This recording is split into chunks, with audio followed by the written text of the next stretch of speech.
people who think they are good, they are simply a suffering. Isn't it so? Please look at this. Now, first of all, how did you become good? He's not okay, she's not okay, he's not okay, he's not okay, he's not okay, she's not okay. Compared to all these people, I am a good man. From where did you get the idea that you're good? Tell me.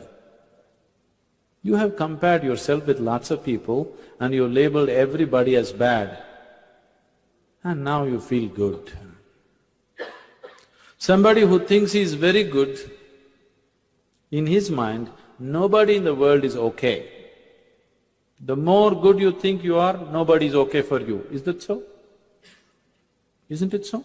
People who believe they are very good people, nobody wants to go anywhere near them because they're so good, no life can happen.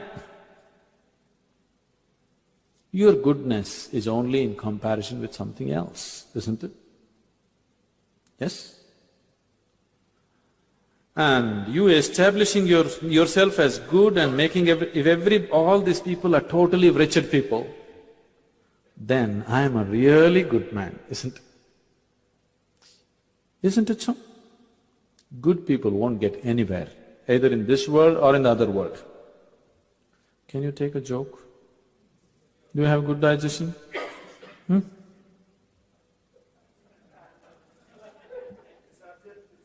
Huh?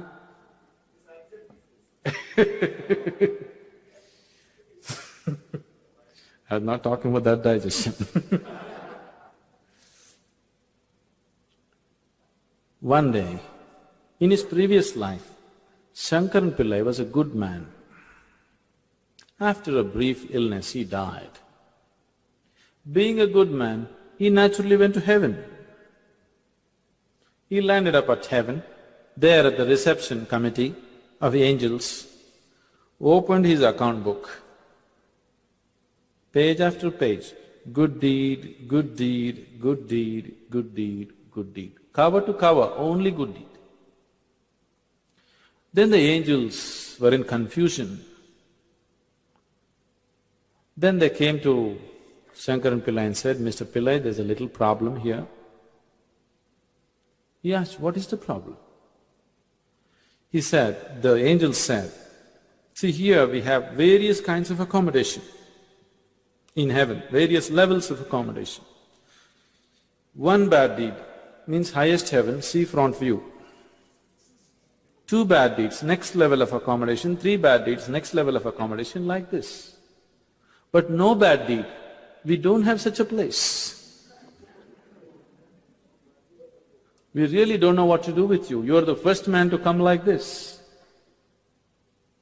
Shankaran Pillai thought, what nonsense. In the world, nobody wanted to come near me because I was such a good man. I lived with the hope of getting to heaven, and even here problem. Then the angels had a discussion and they arrived at a conclusion. They said, don't you worry, Mr. Pillai, we have found a solution. Your body is still intact there. We'll give you 3 hours of life. Just commit one bad deed, we'll put you in the highest heaven. Nothing is lost. Lo, Shankaran Pillai became alive here. Then he sat there thinking how to commit a bad deed. An hour and a half passed away. See, he's not like you, he has no practice.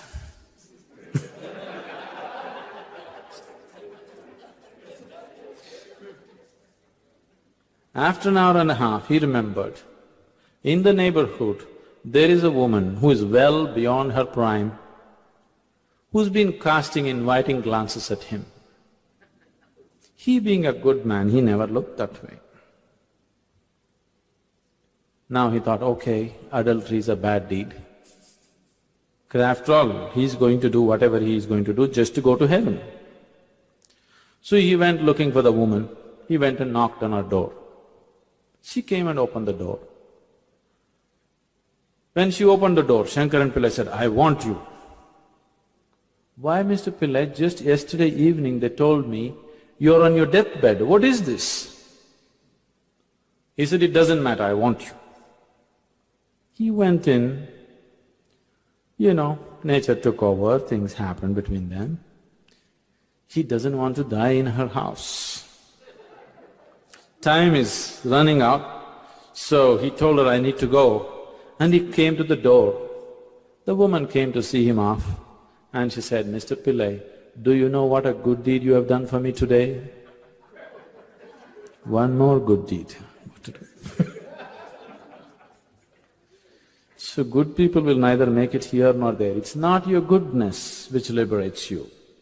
Your goodness is only in comparison with somebody else. Your goodness being in comparison with somebody else, it's not about goodness, it's a kind of sickness. It's just like, right now, people are going about like this. They are happy, they don't know what joy is. Their happiness is just that they have things that other people don't have, isn't it?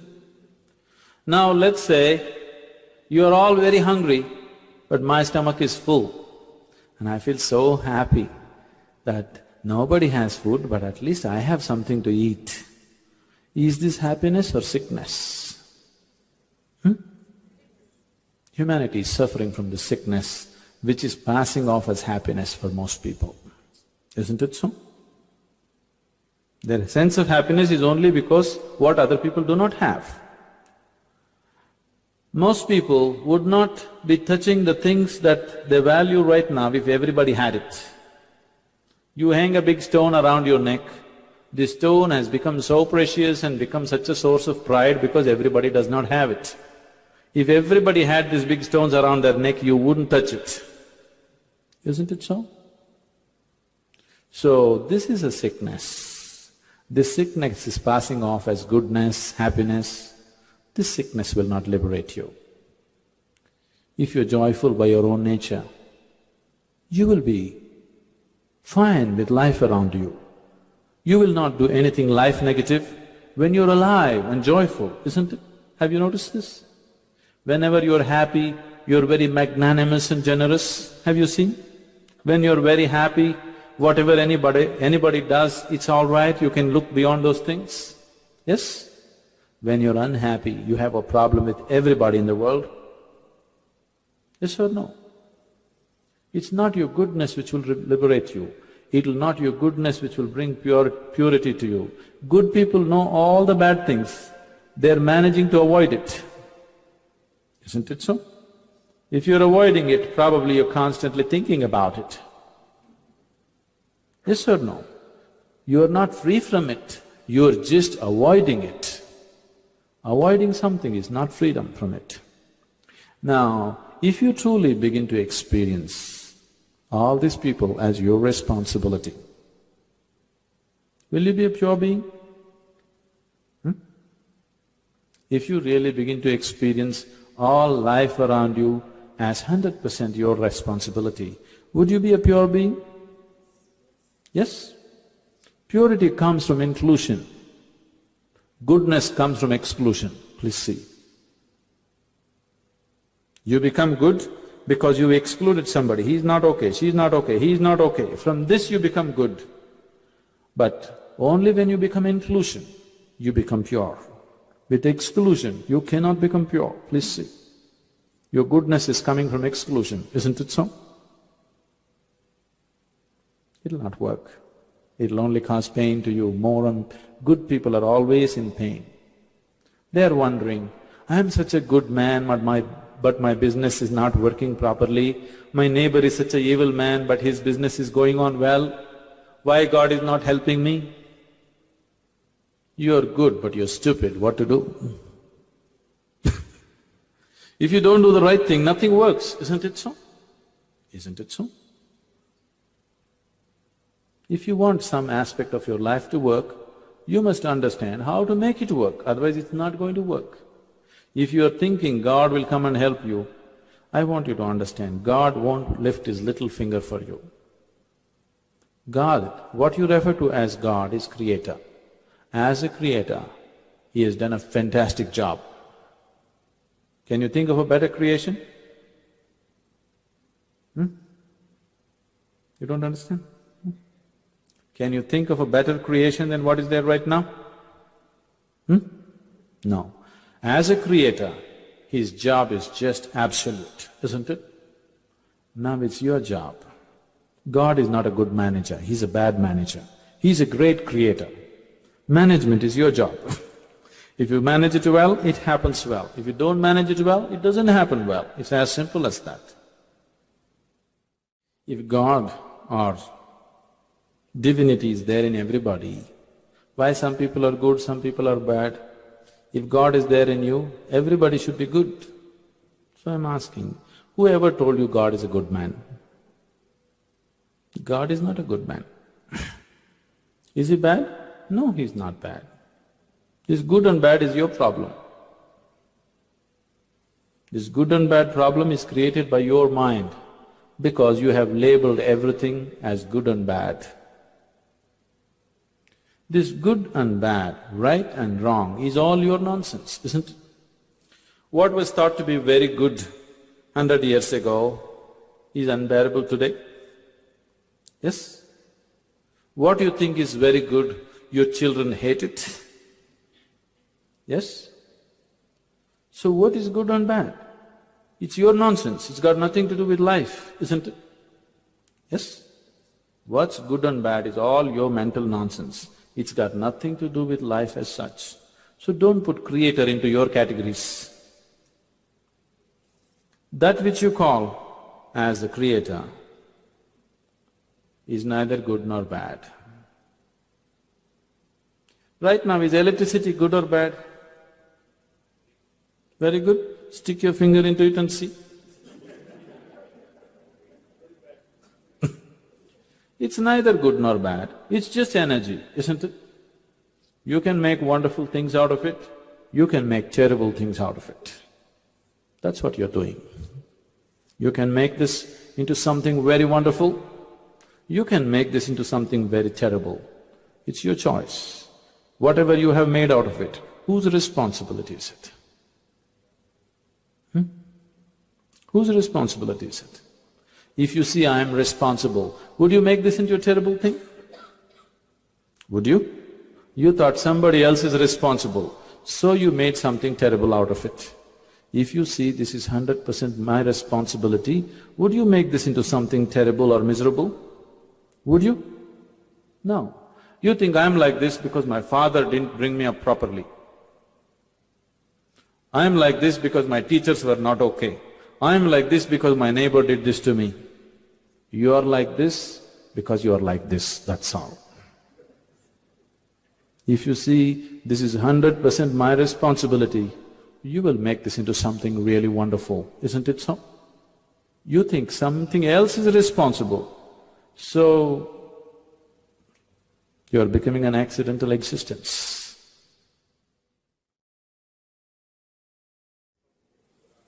Swamiji, how to come off the addiction? I'm sorry? Addiction, like smoking, like drinking, something like that. No, because we know that's a bad thing, but we are addicted to that. I don't know, because I do go for tennis, I go for… I'm sorry? I go for sports also, but sometimes we smoke regularly in 3 hours once or 2 hours once, something like that. But I know it's a bad thing, I have to come out of it. I didn't say it's a bad thing. I don't think it's good or bad. It's just quite stupid to be smoking. It's not good or bad, it's just stupid because this machine was not made to smoke. This is an eco-friendly machine. But now you're making it into a smoking machine. That means it's stupid, isn't it? A very efficient machine, you make it inefficient machine. Is it not stupid? Is it good or bad? There's no such thing. Yeah, we know it's bad, but… See, that's the whole thing. The moment you call it bad, you can't leave it. See, well knows what's bad. Why are you giving it titles that it is not? It's just stupid, that's all. If you see something as stupid, you can't be doing it every day. Somewhere You feel smarter than other people. Yes? No, because the taste. See, now slowly in the world, people have gotten against you. Just 10 years ago, if you blow it into somebody's face, you felt great, they felt stupid. Now the equation is reversed in last 10 years' time, isn't it? Isn't it so? So somewhere you thought it's a smart thing to do. When you were just 10-year-old kid, you wanted to suck in and blow it out into somebody's face. It felt like a smart thing to do. You tell me, smoking, a machine that doesn't smoke, to make it smoke. Right now we're working so hard to make our cars smoke less, isn't it? Enormous amount of research into fuels and engines and everything is going on to make our cars smoke less, isn't it? A non-smoking machine, if you make it smoke, is it stupid or intelligent? Stupid. Say it loudly. Stupid. That's all. If you see that, slowly it will drop off. Now there is a certain chemical factor to this. Your chemistry has become dependent on nicotine or caffeine or whatever. That way will change. You just see, you do Shambhavi Mahamudra, suddenly your whole system is so fired up. The need to smoke, the need to drink coffee, tea, everything just evaporates.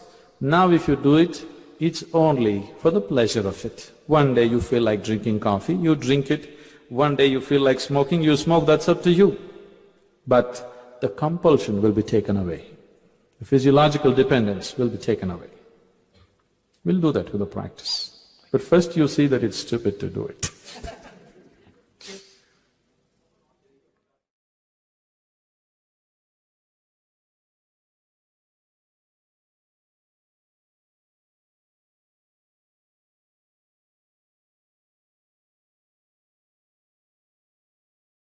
About 2 months back, I admitted my father in a very serious condition in the hospital. And after they tried their level best, they leave up the matter. And my father survived after the treatment for 36 hours. We were standing around him at his last breath. We saw him. I saw his death, the last breath. At that moment, I raised one question with my doctors. What is the driving force within our body? Now,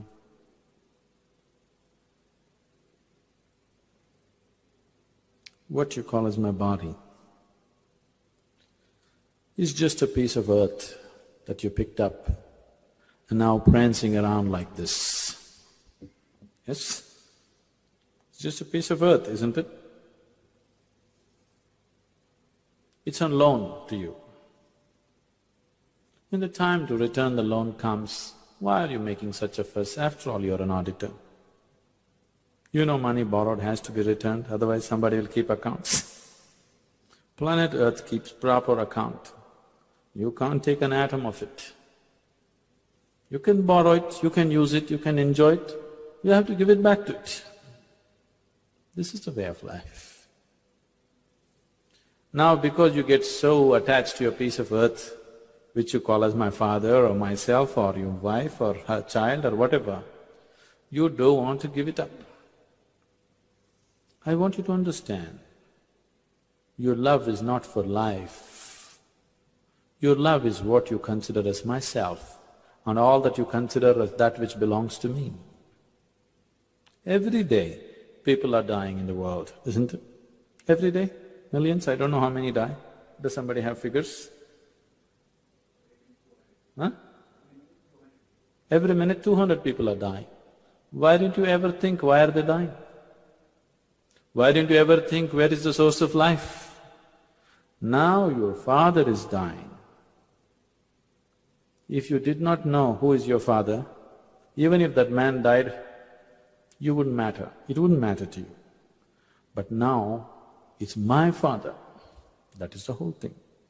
Your concern is not that another human being is dying. Your concern is not about another life.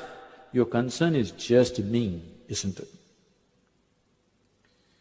So when your concern is like this, distorted concern, now you have a distorted vision of life. When you have distorted visions of life, then suffering is inevitable. Now, your father is gone. Yes, we would like to do everything to have our loved ones around us as long as possible,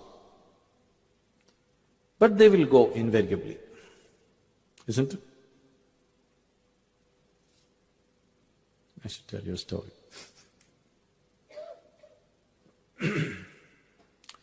Once, what's your name, Ravi? Ravi? Somebody like Ravi built a new house because it's there in this tradition that if they have a sage or a saint they bring them to their house so that their house is blessed. And they called a yogi to their house. The yogi came, they welcomed him like a king, treated him like a king, fed him well. Then they came and said, "You must bless us and our house." The yogi said, let your father die first, then you, and then your children." The man got really angry. "You idiot, we bring you home, we treat you like a king, we feed you, we give you gifts, and when I ask you to bless me, you're telling me my father should die first, then I should die, then my children should die?" And he is also afraid, because the yogi has said so, it may happen so. The yogi said, "What is wrong with what I said? Is it not good if your father dies first, then you, then your children? If you die before your father, is it good? Or if your children die before you, is it good? If your father should die first, then you should die, then your children should die. This is the natural order of life. Is that not how life should happen to you? Yes? So, your father should die, then you should die, then your children should die. This is the way of life. Because you are completely out of tune with life. You think your father should not die. Okay, instead of your father, if you die, things will be better? Or if your children die, will it be better? No, isn't it? This is the way it should happen. Yes, we do our best to keep our loved ones as far as possible, but when they have to go, you send them gracefully. And when you have to go, you also go gracefully. This doesn't belong to you. You just borrowed it, no interest. But every atom of it, you have to pay it back. That's the way it is. It's good if our fathers die before us, isn't it? It's not good if our children die before us, but our fathers should die before us. It's good. We don't wish it today. We want them a long life, but they must die one day, isn't it?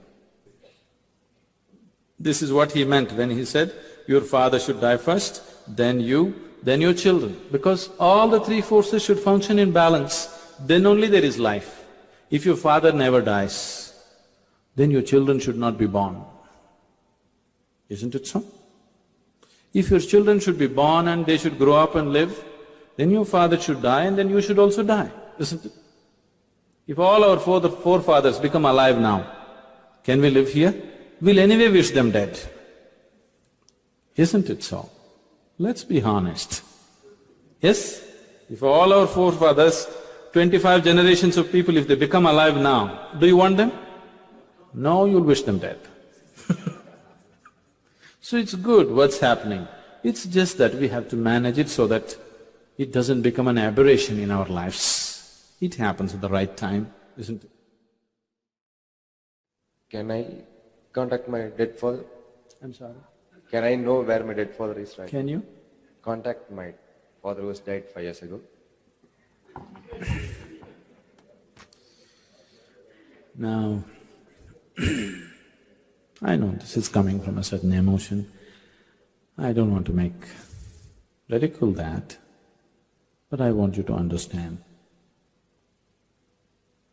Your business with your father is only when he's embodied. What you have known as your father is just a certain body and a certain mind. You have not known anything else of your father, isn't it? Yes or no? Whatever you have known as your father is just a certain form of physical body and maybe certain aspects of his mind and emotion. Do you know anything else of your father? Because you do not know anything else of yourself, there is no question of knowing anything else of your father, isn't it? You may say, no, my father was a good soul. You don't know all these things, whether he is good soul or bad soul, whether he had one or not, you do not know. Maybe your father was a good-hearted man, maybe a gentle man, maybe a loving person, yes? Maybe very cruel to somebody else but nice to you, yes or no? Yes? Maybe very wicked out in the world but good to you. This is how you know your father. Which way we do not know. Maybe very wonderful the world and not so good to you, or the other way around, whatever. You know his little bit of thoughts, his emotions and his body to some extent. So once, when your father left, definitely he left his body here and went, isn't it? Once he left his body, you have no business with him. It doesn't matter how much emotion you have. Your business with him is over. I want you to understand this. Your business with them is only when they're alive. But when they're alive, you're not on talking terms with your father. When he dies, you want to contact him, don't do this to yourself. When they're around you, give yourself totally. Do everything that you could do. After they're gone, what are you going to do? Anyway they will go, today or tomorrow. Your father went 5 years ago, my father may go 5 years later, but they will go, isn't it? So when they are there, show all the involvement that you can. When they are there, you can't talk to them, you're angry with them, you can't look at them, you have no time for them. After they're gone, you want to go to heaven and talk to them. There's no email facility there.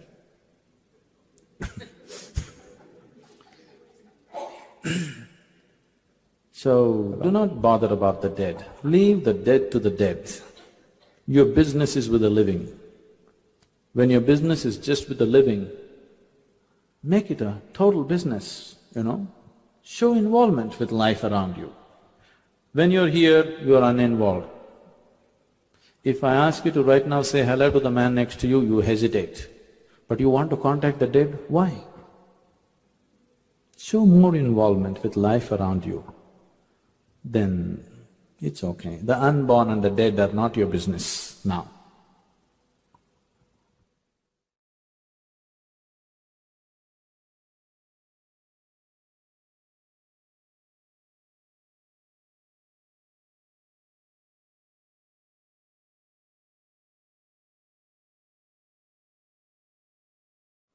We have about 140 doctors working in our hospital, Swamiji.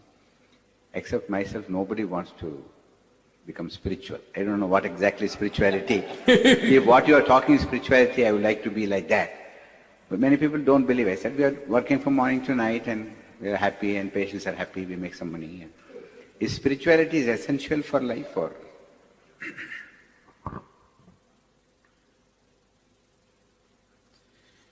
Now, is spirituality essential? Right now,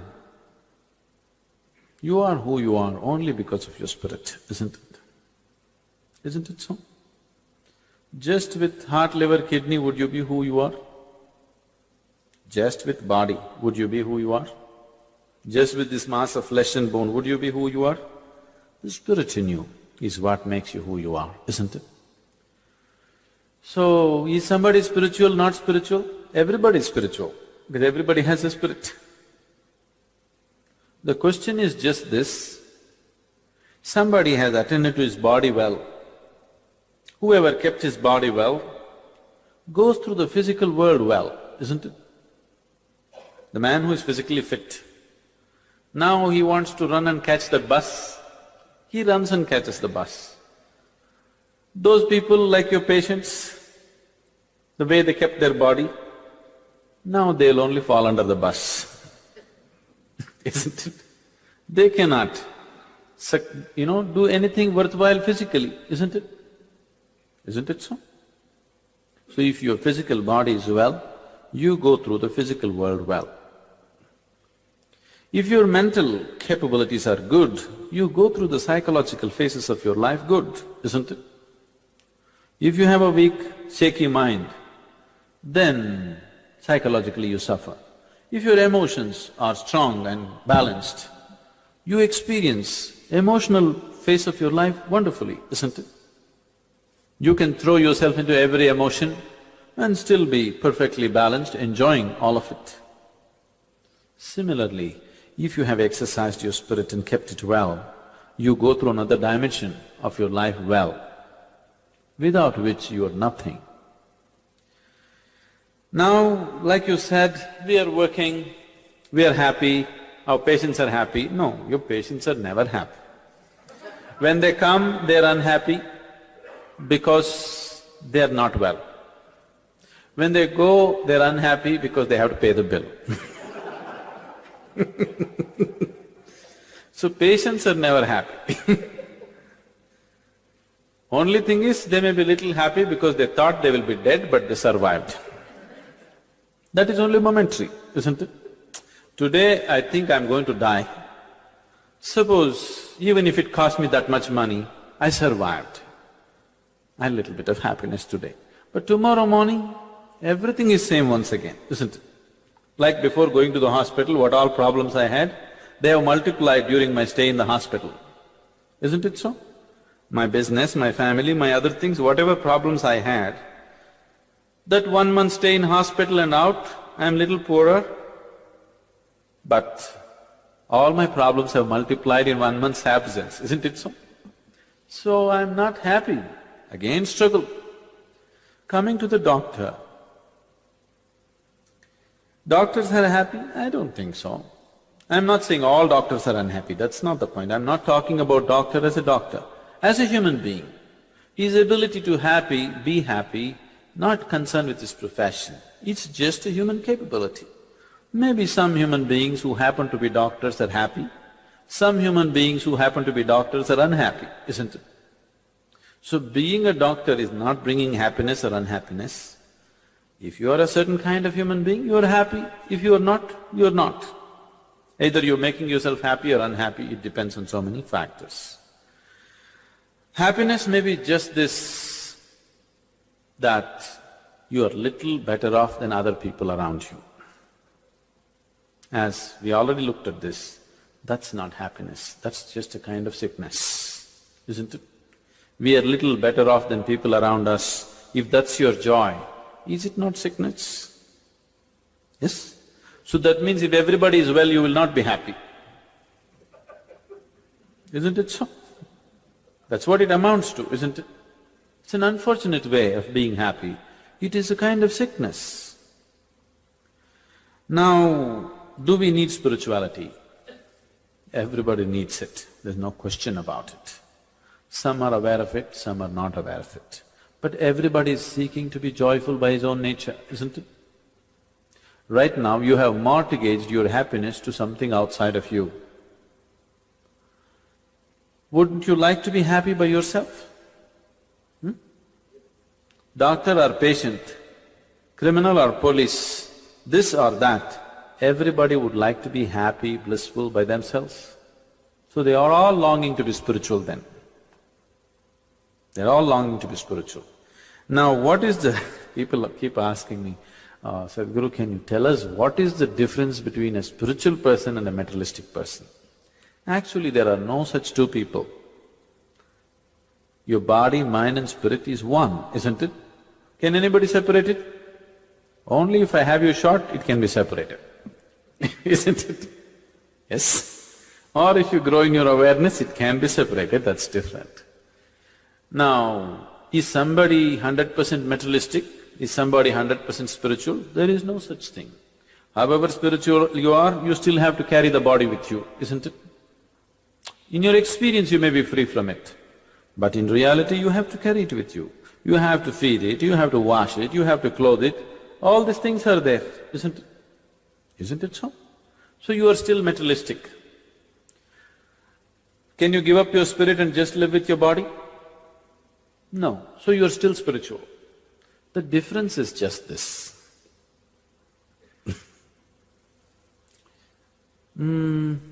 Materialistic people beg for everything in their life.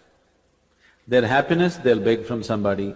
Their love, they'll beg from somebody. Their peace, they'll beg from somebody. For everything that they need, most essential things in their life, they have to beg somebody, isn't it so? Only their food they earn, everything else they beg. A spiritual person, his love, his peace, his joy, everything he earns by himself, only his food he begs. If he wants to earn his food, that's no big deal, he will earn it. But right now he thinks it's not so important and he begs it. That's the difference. The only thing that people are earning is their food and clothing, isn't it? What else are they earning? See, just the simple process of life. After all, what is most of the humanity doing? Just eating, sleeping, reproducing, dying. This is all they're doing, isn't it? You may be believing I'm doing many things. If moment of death comes to you and you turn back and see, just see what you have done with your life. All you have done is simple, plain survival. In a complex mess, but simple, plain survival, isn't it? Just to survive and exist. See what's happening to human beings. Most people, as they age, they're becoming wounded. So much pain they have become, isn't it? With age, they are not becoming wise, they are becoming wounded. So, just the simple process which every worm, every insect, every dog and cat and bird goes through, to go through that process, human beings have become incapable. At the end of their lives, they're so hurt and pained about everything around them, isn't it? Are you exposed to people's pain and suffering on a daily basis? Not the physical sort. There are any variety of pains, you know. Every day, my life is with hundreds of people. You won't believe, it's unbelievable. The variety of suffering that human beings have created for themselves is so unbelievable, you know. There's simply no reason. They just go on doing it because there is nothing else to engage themselves with which is worthwhile. They have to go on messing themselves non-stop. Slowly, you just look back, please take a picture of yours when you were 5, 6 years of age and look at yourself now, how the joy has been squeezed out of you. Yes? Simple process of living. You are not doing anything great, you are not trying to reach other worlds or anything, just existing and surviving, isn't it? For that, all this has happened. Is it worthwhile? Is it worthwhile causing all this pain to yourself just to eat, sleep, procreate and die one day? If you're on your deathbed, it won't mean anything. Anyway, do you know all of you will die one day? I am not wishing it upon you. I bless you with a long life. But do you know anyway you will die one day? Yes? Is it okay? Let's just imagine, the next moment is our death. Turn back and see, what have you got? What have you got to show as life, tell me? That moment is anyway going to come in our lives, isn't it so? Yes? Anyway it's going to come. Is it not time that we looked at it now, not tomorrow? Isn't it time that we looked at it right now and not tomorrow? Because you don't know if you will be here tomorrow. Is anybody here who's come with 24-hour guarantee card? No, we are hoping and aspiring, that's different. But do you have a guarantee card for 24 hours? No. It could be any moment, isn't it? So is it not important that we address it? Is it not important to know what my life is about? Where does it begin, where does it end, where do I come from, where do I go? Is it not important? You have made too much elaborate preparations. See, right now, you want to go to Gandhipuram from here. Do you book a seat on the bus 10 days ahead? Do you take a suitcase do you take a lunch box and water bottle and everything to go to Gandhipuram? No. You hop onto some bus and go. If there is nothing, you'll walk and go, isn't it? Now you want to do a long distance journey, very long. Now you book your tickets, prepare everything, take the food, take the water, whatever you may need on this long journey. You want to go to Antarctica, you want to take everything, isn't it possible? Now this is just like this. From your birth to death is just a short journey. You have made too much preparation, too much preparation. You have enough clothes to wear for 3 lifetimes, isn't it so? Isn't it so? Can you wear all those clothes in 1 lifetime? You have enough for 3 lifetimes. You have footwear for 8 lifetimes. And you are seeking liberation. I am not saying you should not enjoy the physical things around you.